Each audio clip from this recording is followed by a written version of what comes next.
Dear students, dear viewers, welcome again. तो अभी हम यहाँ पे जो आपका प्रीवियस ईयर पेपर है क्लास 10th का, जो कि बोस की तरफ से, उसको डिस्कस कर रहे हैं। और पिछले वीडियोस में हमने जो इसका सेक्शन ए और सेक्शन बी है वो हमने ऑलरेडी डिस्कस किए। जो इसका सेक्शन ए है रीडिंग कंप्रहेंशन और फिर सेक्शन बी है, ये ऑलरेडी हम डिस्कस कर चुके हैं। इसके जो वीडियोस हैं वो हमारी चैनल पे हैं, वो आप देख सकते हैं। और अगर हो सके तो चैनल को सब्सक्राइब करिए, वीडियो को शेयर करिए, लाइक करिए और अपनी व्यू दे। अभी हम यहाँ पे जो इसका सेक्शन सी है दैट्स राइटिंग स्किल्स, वो देखना है। देखिए, राइटिंग स्किल्स इसलिए आपके इस पेपर में आती हैं ताकि आपकी जो राइटिंग स्किल हैं, लिखने की सलाहियत है, आप इस लैंग्वेज में, इंग्लिश लैंग्वेज में कितना अच्छा लिख सकते हो, उस चीज़ को चेक करने के लिए होती हैं कि आपकी जो एक लैंग्वेज में एक प्रोफिशिएंसी है या डेक्स्टरिटी है वो कितनी है। अगर आपको कोई ऐसे कोई पैसेज या कोई और चीज़ कंपोज करने को कहा जाए तो आप कितना अच्छा कंपोज कर सकते हो। तो यहाँ पे जो पहला क्वेश्चन आता है, mostly that's the dialogue writing. तो पहले ये डायलॉग आपको पूरा लिखना होता था, अभी इसमें कुछ जो स्पेस छोड़ी जाती हैं और आपको इसका एक टोटल मीनिंग देख के वो जो स्पेसेस हैं, वो ब्लैंक्स हैं, उनको फिल करना है। फॉर एग्जांपल यहाँ पे जो डायलॉग है वो एक बुक सेलर और एक कस्टमर के दरमियान है, और जो बुक सेलर है वो उससे कह रहा है डू यू डैश डैश। यहाँ पे अभी ये खाली छोड़ा गया है, तो आपको क्या चाहिए। तो जो इसका जो सूफिया है जो आंसर दे रही है, no I do not want to buy a book. तो सूफिया कह रही है नहीं, मुझे कोई किताब नहीं चाहिए। दैट मीन्स जो बुक सेलर है उसने सवाल किया होगा, उसने क्वेश्चन किया होगा, do you want to buy a book, आपको कोई किताब खरीदनी है, या do you want a book, आपको किताब की ज़रूरत है, किताब चाहिए। तो इस हिसाब से हमें ये देखना है कि जो क्वेश्चन है वो क्या आएगा, इसके रिस्पॉन्स के हिसाब से। देन देयर इज़, फिर बुक सेलर जो है वो कहता है, book seller what dash dash, then फिर आपको क्या चाहिए। सूफिया कहती है I want only to change this book, मैं इस बुक को चेंज करना चाहती हूँ, इसके बदले मुझे कोई और बुक चाहिए। तो जो बुक सेलर है वो क्वेश्चन करेगा what do you want, then फिर आपको क्या चाहिए। तो सूफिया जो जवाब में कहती हैं I want only to change this book, मुझे ये बुक चेंज करनी है। इसके बाद जो बुक सेलर है वो कह रहा है व्हेन डिड डैश डैश, यहाँ पे ये छोड़ा गया है इसको ऐसे ही। तो जो सूफिया है वो कह रही है यस्टरडे इवनिंग। दैट मीन्स जो बुक सेलर है उसने कहा होगा when did you bought it, आपने ये कब खरीदी। सूफिया कह रही है I bought it yesterday evening, मैंने ये जो पिछले जो शाम को, यस्टरडे की शाम को मैंने ये चीज़, ये बुक खरीदी। बुक सेलर जो है वो फिर कह रहा है who die dash it to you. तो जो यहाँ पे सूफिया कह रहे हैं यूर सेल्स मैन। तो दैट मीन्स जो बुक सेलर है उसने कहा होगा who sold this to you, आपको ये किसने बेची। और सूफिया कह रही है यूर सेल्स मैन, जो आपका सेल्स मैन है मिस्टर एक्स, या यहाँ पे आप किसी का नाम डाल सकते हो। तो इस हिसाब से वहाँ पे जो मोस्टली डायलॉग्स अभी आते हैं इसमें कुछ स्पेस छोड़ी जाती हैं और आपको वो फिल करनी होती हैं। या एक डायलॉग वहाँ पे ऑलरेडी दिया जाता है, आपको इसी के हिसाब से फिर दूसरा एक डायलॉग वहाँ पे कंपाइल करना पड़ता है या कंपोज करना पड़ता है। तो ये यहाँ पे डायलॉग राइटिंग है, इस ये डेफिनेटली आपके एग्ज़ाम में आता है, और इसके यहाँ पे जो है 3 मार्क्स का ये क्वेश्चन आता है। इसके बाद जो यहाँ पे एक और क्वेश्चन आया है, your school is organising a debate on pollution and its hazards. आपका जो स्कूल है वो एक डिबेट कर रहा है कि जो पोल्यूशन है और इसके फिर नुकसानात जो होते हैं, माहौल की आलूदगी हैं और इसके फिर जो असरात हैं। Being the incharge of the school debating society, आप स्कूल डिबेटिंग सोसाइटी के इंचार्ज हो या आप स्कूल का जो एक सेक्रेटरी होता है, student secretary. Write a notes informing the students about the same and inviting the names of the students interested to participate, put the notice in the box. आपको एक नोटिस लिखनी है जिसमें आप स्टूडेंट्स को इनवाइट कर रहे हो कि इसमें कौन कौन पार्टिसिपेट कर रहा है इस डिबेट में, और फिर आपको नोटिस जो है वो एक बॉक्स में आपको डालनी है, बॉक्स में आपको लिखनी है। देखिए, नोटिस तो जनरल नोटिस जैसे होती है आपके स्कूल में उसी हिसाब से लिखनी होती है। ऊपर आप नोटिस लिखोगे, फिर आप इसमें एक इन्फॉर्मेशन दोगे, इसमें आपको वही चीज़ लिखनी है जो इन्फॉर्मेशन यहाँ पे ज़रूरी है, जो आपको दूसरों तक जो कम्युनिकेट करनी ज़रूरी है। तो इसमें इधर उधर की कुछ बातें नहीं लिखनी है, इसमें कोई वो सैल्यूटेशन, कोई वो फॉर्मल वो चीज़ें नहीं लिखनी होती हैं। इसका मकसद ही होता है नोटिस का कि आप जो है इन्फॉर्मेशन आपको दूसरों तक पहुंचानी है। तो फिर आप नीचे अपना जो आपका जो स्कूल सेक्रेटरी हैं वो वहाँ पे आपका जो डेजिग्नेशन है वो आप लिखोगे और वहाँ पे जो डेट लिखोगे और एक इसमें जो सील वो इस तरह की जो होती है वो डालनी पड़ती हैं, तो सील सिग्नेचर। तो नोटिस उसी हिसाब से लिखनी होती हैं। ये आप अपने टीचर से ये आप सीख सकते हो कि जो नोटिस राइटिंग है वो कैसे लिखी जाती है, क्योंकि हर साल अभी मोस्टली ये क्वेश्चन आपके एग्ज़ाम में आता ही आता है कि जो नोटिस हैं वो आप लिख सकते हो और किसी न किसी टॉपिक पे आपको नोटिस यहाँ पे लिखने को कहा जाता है। इसके बाद जो यहाँ पे एक और क्वेश्चन आया है, that is this mister M A Khan principal Crescent public school. यहाँ पे कोई मिस्टर एम ए खान है जो प्रिंसिपल हैं क्रेसेंट पब्लिक स्कूल का। Asks his assistant to draft a message writing. वो आपने इस किसी असिस्टेंट को कह रहा है कि आप कोई मैसेज लिखनी है फॉर द वाइस प्रिंसिपल के लिए एंड द क्लास टीचर्स, जो क्लास टीचर्स हैं और class 10th 11th 12th to attend a meeting to discuss the planning for tour excursion to Pahalgam.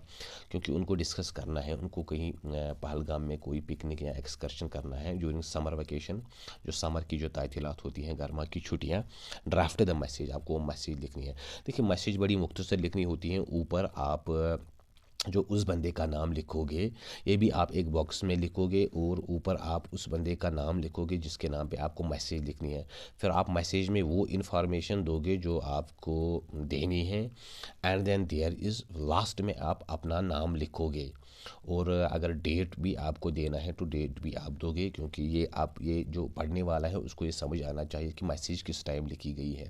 तो जो मैसेज हैं वो बड़ी ब्रीफ लिखी जाती हैं, इसमें भी ज़्यादा कुछ फॉर्मल वो जो वर्ड्स हैं या वो चीज़ें नहीं लिखी जाती हैं। ज़्यादा से ज़्यादा अगर आपको किसी ऑफिसर को लिखना है, किसी सीनियर को लिखना है, दैट मीन्स रेस्पेक्टेड सर, या किसी फ्रेंड को लिखना है, फैमिली मेम्बर को, तो आप उसका नाम डाल सकते हो और आखिर में आप अपना नाम डालोगे जो ये मैसेज लिख रहा है। और मैसेज का मकसद होता है कि जो मेन इन्फॉर्मेशन है वो दूसरे बंदे तक पहुंच जाए। तो मैसेज राइटिंग आपको देखनी है। इसके बाद यहाँ पे एक और क्वेश्चन है, do any one of the following, इनमें से आपको कोई क्वेश्चन करना है। You are Afzal the librarian of ABC public school. आप अफजल हो, आप लाइब्रेरियन हो एबीसी पब्लिक स्कूल श्रीनगर में। राइट ए लेटर, यहाँ पे आपको फॉर्मल लेटर लिखनी है। देखिए एक तो होती है इनफॉर्मल लेटर और एक होती है फॉर्मल लेटर। इनफॉर्मल आप अपने रिलेटिव्स फ्रेंड्स को लिखते हो और फॉर्मल आपको अगर किसी सीनियर को, किसी एडिटर को या किसी सरकारी ऑफिसर को लिखनी है। Write a letter to the unique books को new Delhi complaining about the poor quality of books supplied to your library. आपको ये यहाँ पे एक एप्लीकेशन लिखनी है, एक दरख्वास्त लिखनी है इनको। ये यूनिक बुक्स, ये कोई पब्लिशिंग हाउस है दिल्ली में, क्योंकि उन्होंने जो आपको बुक्स सप्लाई की हैं उनकी क्वालिटी ज़्यादा अच्छी नहीं है, उनका पेपर या प्रिंट ज़्यादा कुछ ठीक नहीं है। तो यहाँ पे आप बिल्कुल जैसे आप फॉर्मल लेटर लिखते हो वैसे ही आप लिखोगे। इसमें एक इंट्रोडक्शन लिखोगे, फिर बॉडी लिखोगे, फिर कंक्लूजन लिखोगे और नीचे आप अपना नाम लिखोगे, या जो आप एक वो जो कंक्लूड इसको करते हैं या एक डेट डालोगे। तो इस तरीके से जो फॉर्मल लेटर आपको लिखनी है, ये डेफिनेटली आपके एग्जाम में एक क्वेश्चन आता है, why do have to write a formal letter और application to anyone. And then there is एक और क्वेश्चन यहाँ पे आया है, write a letter to your father inviting him on the annual function of your school. यहाँ पे आप अपने फादर के नाम पे एक चिट्ठी लिख रहे हो जिसमें स्कूल में आपका एनुअल डे है या एनुअल फंक्शन है कोई, जिसमें आप उसको इनवाइट कर रहे हो। ये इनफॉर्मल लेटर जैसे आप लिखते हो किसी रिलेटिव के लिए या किसी फ्रेंड के लिए, फैमिली मेम्बर के लिए, वैसे ही ये चिट्ठी आपको लिखनी है। तो जो ये फॉर्मल लेटर है इसमें ज़रूर एक क्वेश्चन आता है जो आपको लिखना होती है, कोई फॉर्मल लेटर। और इनफॉर्मल भी मोस्ट प्रोबेबली एक क्वेश्चन हर साल आता ही आता है, लेकिन इस साल थोड़ा बहुत इसमें चेंज आने का जो अंदेशा है। Then there is do any one of the following 80 to 100 words में आपको ये चीज़ लिखनी है। देखिए अभी जो एक नया एक पैटर्न आ रहा है कि वहाँ पे कोई स्केच दिया गया होता है आपके पेपर में, फिर आपको उस पर कोई जो एक स्टोरी लिखनी होती है या कोई कंपोज करना होता है। वैसे ही वहाँ पे कुछ जो इशारात आपको दिए जाते हैं, थोड़ा बहुत कुछ आइडियाज़ दिए जाते हैं, आपको इन्हें फिर एलॉबरेट करना पड़ता है कोई पैराग्राफ या कोई ऐसे बनाने के लिए। Using the ideas given below, यहाँ पे कुछ आइडियाज़ दिए गए हैं नीचे।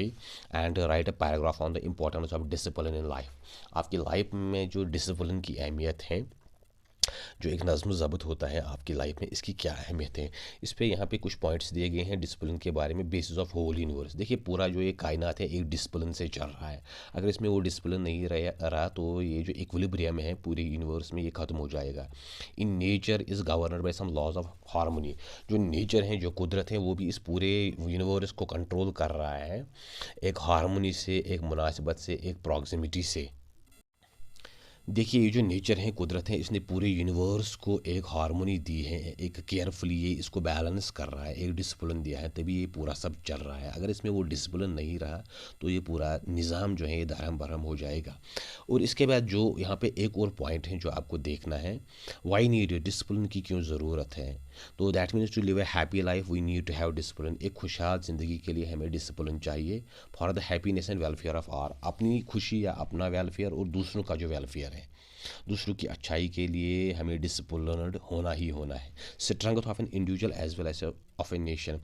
एक बंदे की जो स्ट्रेंथ है वो डिसिप्लिन में होती है। अगर आपकी लाइफ में डिसिप्लिन नहीं है तो आप कुछ अचीव नहीं कर पाओगे, as well as of a nation. और एक पूरे कौम का जो दारमदार होता है, अगर उसमें डिसिप्लिन है, एक रब्त ज़ब्त है, एक सिस्टम है, एक निज़ाम है, तभी वो कौम तरक्की कर पाएगा। Helps in personal and national prosperity and growth. एक पर्सन की जो शख्सियत जो होती है एक बंदे की, वो तभी जो प्रॉस्पेयर हो सकती है या ग्रोथ कर सकती है अगर उसमें डिसिप्लिन है।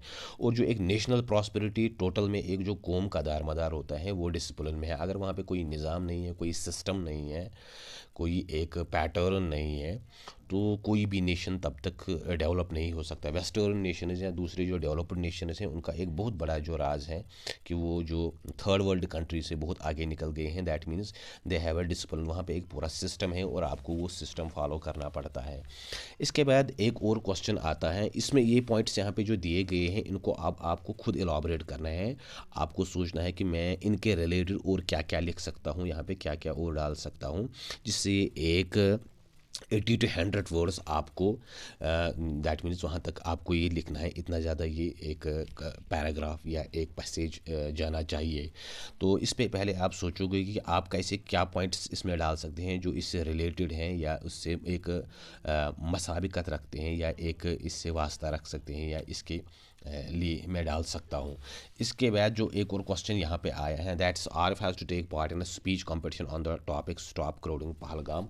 आरिफ एक स्पीच कंपटीशन में पार्टिसिपेट कर रहा है और जिसका है स्टॉप क्राउडिंग पहलगाम। पहलगाम को क्राउडिंग से बचाइए, जो वहाँ पे ज़्यादा लोग जा रहे हैं एक क्राउड की सूरत में, using the hints given below. और इसमें भी कुछ हिंट्स दिए गए हैं। राइट अ स्पीच, आपको एक स्पीच यहाँ पे लिखनी है। That means deterioration in civic immunities. अगर ज़्यादा लोग वहाँ पे जाएंगे तो जो सिविक इम्यूनिटीज़ हैं वहाँ पे, जो एक सिविक फैसिलिटीज़ हैं वो डिटेरियोरेट हो जाएंगी, उनकी जो क्वालिटी है वो गिर जाएगी। पोल्यूशन लेवल्स इंक्रीजिंग, जो वहाँ पे पोल्यूशन है, आलूदगी, वो ऑटोमेटिकली वो बढ़ जाएगी एवरीवेयर, हर जगह। ओवर क्राउडिंग इन स्ट्रीट्स, वहाँ पे जो स्ट्रीट्स, गलियाँ, कोचे हैं, उनमें एक ओवर क्राउडिंग हो जाएगी, तो हजूम या जो एक भीड़ भाड़ ज़्यादा हो जाएगा। बसेस, गाड़ियाँ हैं, मार्केट्स जो हैं, सजेस्ट सम प्रैक्टिकल सॉल्यूशंस। आपको यहाँ पे कुछ प्रैक्टिकल सॉल्यूशंस देने हैं। ये चीज़ आपको इस क्वेश्चन पे कुछ देर के लिए आपको पहले सोचना है कि मैं ऐसे क्या सॉल्यूशंस दे सकता हूँ जिनसे जो, अगर यहाँ पे जो स्टॉप क्राउडिंग दिस पहलगाम, तो इससे वो रिलेटेड हैं। तो फॉर एग्जांपल आप यहाँ पे कहोगे कि आप एक लिमिटेड नंबर जो है लोगों का उसको वहाँ जाने दो, और वैसे ही जो फिर वहाँ पे जो फैसिलिटीज़ हैं उनको अपग्रेड करो, या जो दूसरी चीज़ें हैं वहाँ पे पेड़ पौधे जो हैं उनको उनकी जो एक डिफॉरेस्ट्रेशन है, या जो दिन ब दिन वहाँ पे जो एक कंस्ट्रक्शन हो रही है अनकंट्रोल्ड हिसाब में, होटल्स और बन रहे हैं, इनको आपको कंट्रोल करना होगा, तभी ये चीज़ें हो सकती हैं। और जो टूरिस्ट्स हैं या जो विजिटर्स हैं उनको अवेयर करना पड़ेगा, उनको एजुकेट करना पड़ेगा कि वो माहौल का ख्याल रखें। तो ये सारी चीज़ें जो हैं ये आप इसमें डाल सकते हो, या आप खुद अपने लेवल पे आपको अगर कुछ लगता है कि इसमें और कुछ मुझे जो है इस रिलेटेड लिखना है, तो वो चीज़ आप खुद देख लोगे।